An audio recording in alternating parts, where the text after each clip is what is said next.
is Father Jorge María Cabrera de la Eucaristía. I am one of the friars of the semi-province of St. Thérèse of the Discalced Carmelites. And I'm here to share briefly with you the kind of impact that St. Thérèse has had in my life and in the life of other people that I have witnessed.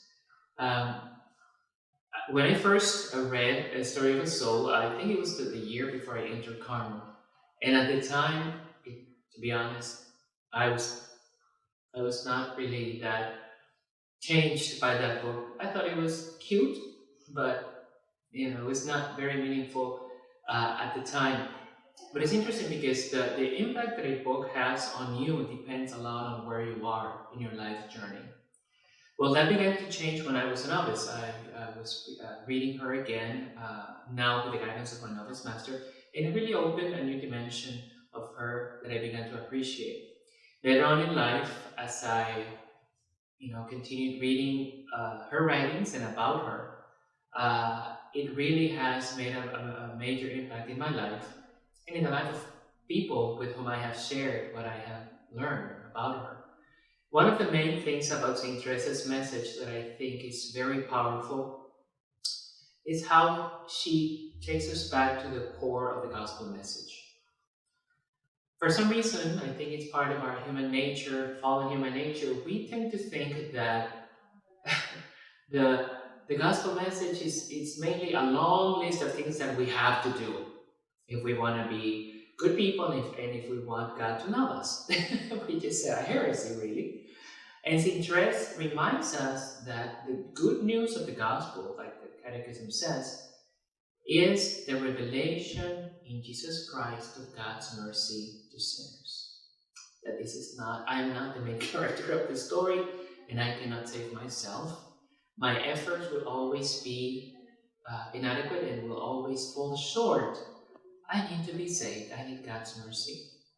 And God has a greater desire for me to receive His love and mercy that I have of receiving them, as shocking as that sounds. So St. Therese reminds us that we should never fall into the temptation of discouragement. Her little way can be summarized in 3 main points that I have shared with many people countless times. The first one is to acknowledge and accept in peace one's weaknesses and sins and whatever we're struggling with.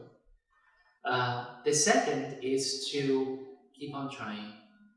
Our efforts are, in themselves, our efforts are useless, but they are necessary because they show God our goodwill and our desire to do better. But those efforts in themselves will not take us anywhere. The third step is to keep on trusting in God's merciful love. Do what we can, and the rest we have to surrender to the mercy of God. And this is how we invite God into our lives. But some of us, we being perfectionists, we don't want to leave any room for God's mercy. We want to do everything ourselves, right? Because it makes us feel good about ourselves and very self-confident. Well, things in life will happen that at some point we will be powerless. And it's very distressing. But St. Therese reminds us that we're called, like she says, to carry with serenity the cross of being displeasing to ourselves. To carry with serenity the cross of being displeasing to ourselves.